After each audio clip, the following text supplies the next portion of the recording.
Hey you guys, welcome back to the channel. It's me, B. Riley. Thank you so much for tuning in today. And today we're going to do a little bit more of a stripped down video, just kind of something quick to get something done, so we can stand back with our arms folded and feel like we got something done today. I just need a fun project, just something light to, just to get my head moving. So what we're going to do today is we're going to take the Sonic Mustang that we did the review for a couple weeks ago, which if you check the review, you know already, I really love this guitar. I mean, even against vintage stuff, this is just a great future vintage guitar. But it is a bit Spartan in a few different ways. The pickguard is a single ply with a beveled edge, and it kind of screams early 90s Squire. And I'm not knocking those. Some of the Black Label Squires back then were really, really great, but there were inconsistent problems. And those single plies kind of do get negatively associated with that type of rig. And also we're going to change out the headstock laminate, because the headstock laminate on this is just a single screen printed logo, and everything is of the same color. So it lacks that finesse and that grace and that intricacy that you get from multicolored laminates. It just seems kind of Mickey Mouse. So what we're going to do is we're going to go ahead and clear that old logo. It's actually really easy to do. We're going to lay up a new headstock laminate. I'm going to show you guys how to clear coat over it so that it gets locked in and so that we can get a gloss to it on the front. We're only going to gloss the front of the headstock. We're going to leave the back and the neck alone. And the reason is because the person who is actually going to be playing this in the near future, I get the distinct impression that they're more of a satin finish pragmatist versus, a nostalgia person who needs a gloss on everything like I am. So that's what we're going to do. We're going to go ahead and get started to it right now. And feel free to put your comments and questions down there. I know doing headstock laminates for some folks is a bit stressful because some of the headstock laminate material that you used to get 20 years ago used to wrinkle really easily. But a lot of the stuff that you get now is actually really easy to use, and it's much more user-friendly than it used to be. So let's stop talking and let's start fixing.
Okay, just want to pull in tight here and kind of review a couple things real quick. First off, you're going to notice that there is a subtle texture on the top of the finish. You can use a satin finish clear and then not have to worry about this. Or you could do it this way, if you like it this way. I kind of think it actually looks pretty good because most of the vintage stuff, it's not a perfect glass finish anyway. Now, we do say that we have a very subtle wall here that's going around the laminate, and that's pretty normal. As the solvents kick off and everything evaporates and they all shrink down, you're going to have these differentiations telegraphed through the reflective surface of the finish. So what we can do with this is we're going to hit it with 1500 grit, then we're going to hit it with 2000, then we're going to hit it with 3000, then we're going to buff it back, and then we can reassemble the entire headstock and we're good to go. But with this, there are times where I've noticed that the telegraphing can be pretty significant, and you do have a lot of depth. There's you know, a lot of variation now between the laminate material that we're getting. The gentleman that I get this from, he's got a very thin material. It folds a little bit when you're applying it, which is a bit unsettling, but it takes up so little of the finish that you can see right here that I have almost no wall on that at all. I'll be able to hit that with a bit of 1500. It'll be completely level with the rest of the surface. I step it up to 3000, buff it, and it'll look like glass.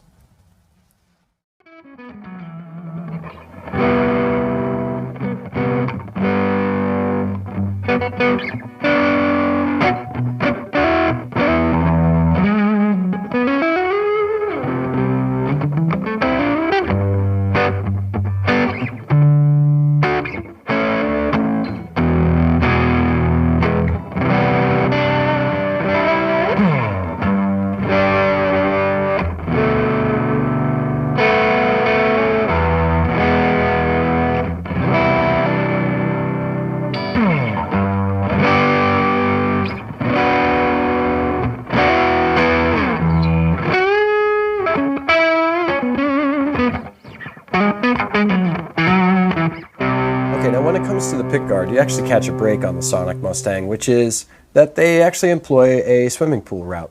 And all the channels are top facing, so we don't have any tunnels inside the guitar where you have to unsolder or solder things just to try to be able to maneuver the pickguard out of the way.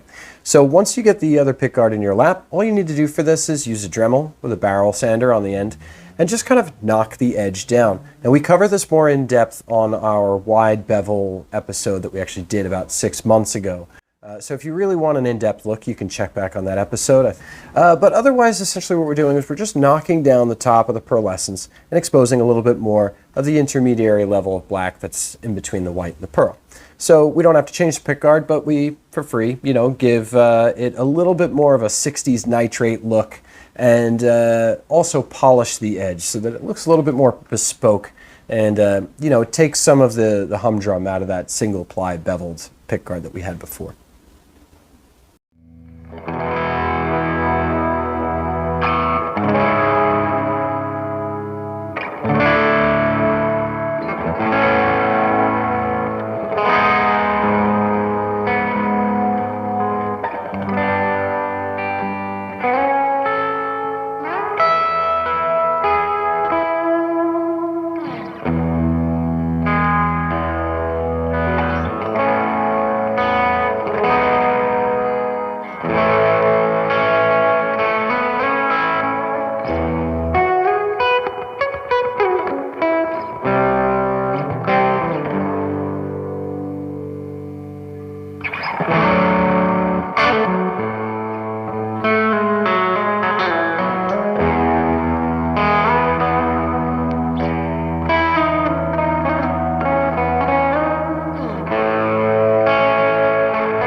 Well, you guys, there you have it. A little bit of a shorter video this week, but that's okay. You know, it's just a little bit more directed. And, you know, let me know what you feel, how it came out down in the comments section. I'm sure that there's always a couple different ways to do some of this stuff. I had actually talked to the gentleman from Gary's Guards who sold me a couple guards, and he was talking about the pickguard widening episode that we had had. And he was actually talking about a couple different ways that he could do it as well. You know, there's a lot of different ways to do something right. As long as you're doing it your way and you're satisfied with it when you are said and done, you know, for your rig, then it was done the right way and the customer's happy. Anyway, I hope you guys have a wonderful, wonderful rest of your week. Thank you so much for tuning in. I really appreciate it. Get out there, make a hell of a lot of noise. I will see you guys next week.